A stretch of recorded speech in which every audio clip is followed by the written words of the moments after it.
Ronaldinho, for being the best player in the world, has become a criminal. He's locked up in a prison in Paraguay with only $6 in his bank account. What happened? Former Brazilian football asterisk Ronaldinho and his brother are being detained in Paraguay. The tragic story of Ronaldinho begins from his childhood. He was born in one of the most dangerous cities in Brazil, Porto Alegre. It was a city where crime was a constant threat. His parents earned very little, and as a result, he and his siblings grew up in a small wooden shack. From birth, it was clear that it would be up to him to improve his family's life. However, there was one thing that kept them united: soccer.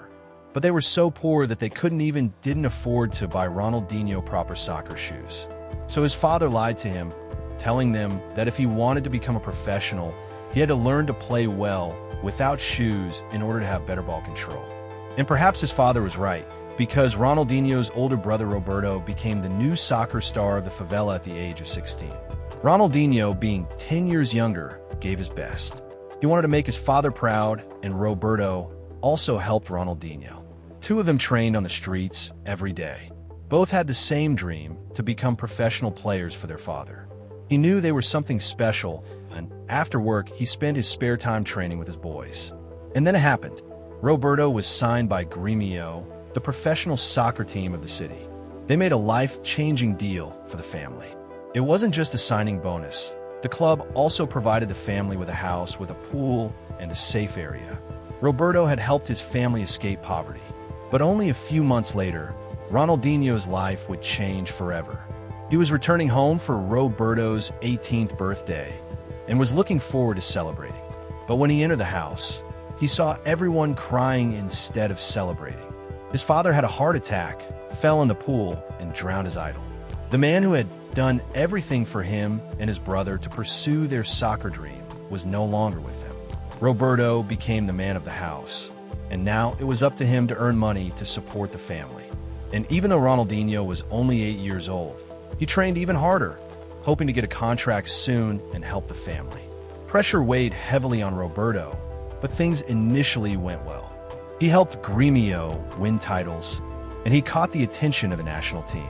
But then fate struck. He suffered a severe knee injury and had to stop playing.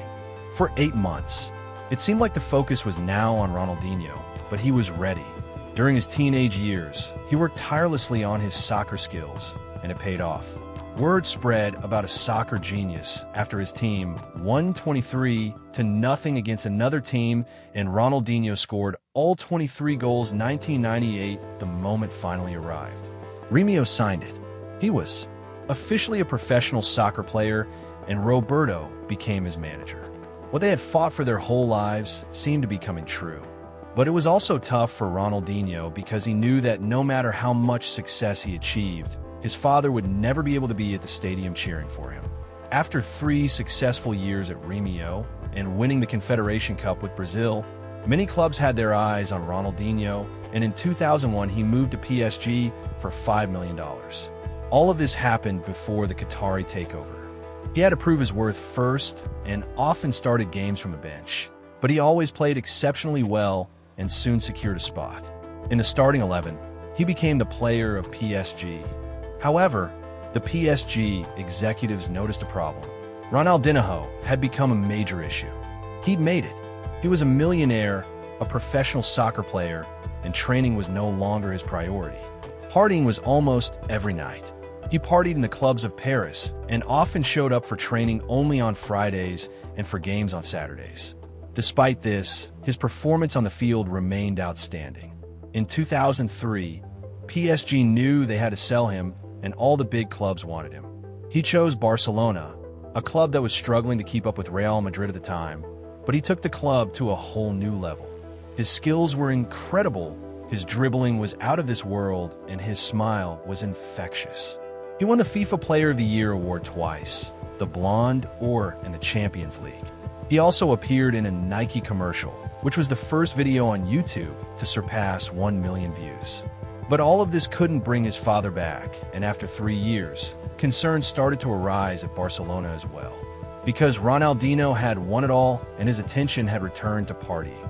The whole issue escalated to the point where he showed up drunk to training. This happened just as another star was starting to make his mark at Barca.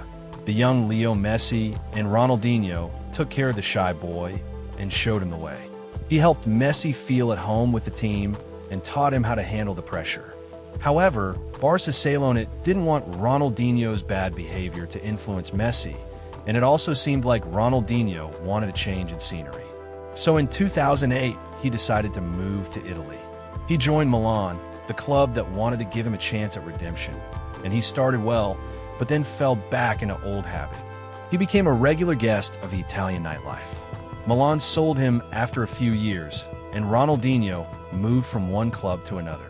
In the Brazilian club, Fluminense, it seemed that he had a clause in his contract that allowed him to party during the night.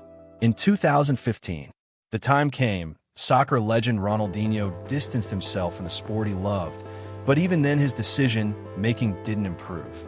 Even though he was no longer earning like during his active playing career, he didn't stop partying and excessive drinking. The truth is, he wasn't happy and didn't receive the help he needed, and the situation worsened. He refused to pay bills, got involved in dubious cryptocurrency operations, and repeatedly clashed with Brazilian authority. For example, he illegally built a bridge on his property, so the authorities had no choice but to press charges against their idol. In court, it emerged that he had over $1 million in debt and only $6 in his bank account from being a millionaire to having $6. As a result, the court confiscated his passport because it was suspected that Ronaldinho had hidden money somewhere. Everyone thought this was his lowest point, but then Ronaldinho and Roberto committed one of the biggest mistakes of their lives. Ronaldinho Gaucho was arrested in Paraguay on Friday for allegedly attempting to enter the country with a fake passport. Both were arrested for attempting to enter Paraguay with fake passports. I mean, just look at them. The passports were for Paraguay and citizens. And Ronaldinho is well known in South America.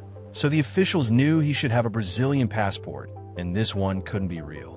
Ronaldinho and his brother were imprisoned and faced a potential 5-year prison sentence. He repeatedly claimed that he didn't know the passports were fake and that he wasn't responsible for them. It was the people who had invited him to Paraguay. However, he wasn't released, so he ended up in a prison in Paraguay. But it seemed like he was returning to his old love. He started playing soccer with the other inmates, but nonetheless he had to celebrate his 40th birthday alone behind bars. After 32 days, he was allowed to leave prison and placed under house arrest, but only after Ronaldinho and Roberto paid a bail of $1.6 million. Where did the money come from? I guess he wasn't completely broke after all, but who knows? And after 5 months of house arrest, both were allowed to return to Brazil. But it seems that the whole ordeal was also the wake-up call he needed. It seemed like he wanted to take control of his life again. He became an ambassador for a soccer team stadium, founded a music studio, launched his own brand of gin, and focused on endorsement deals. Just a few months after his release from prison, we saw a photo of him on Instagram in March 2022 with a Rolls Royce. It seemed like he was earning well again. He also started producing his own film, and the trailer read, "A difficult period of my life is about to end." Fortunately, I can never thank enough those who supported me. I hope Ronaldinho has gained control of his life. At least the title of his movie seems to allude to that. Ronaldinho, the happiest man in the world.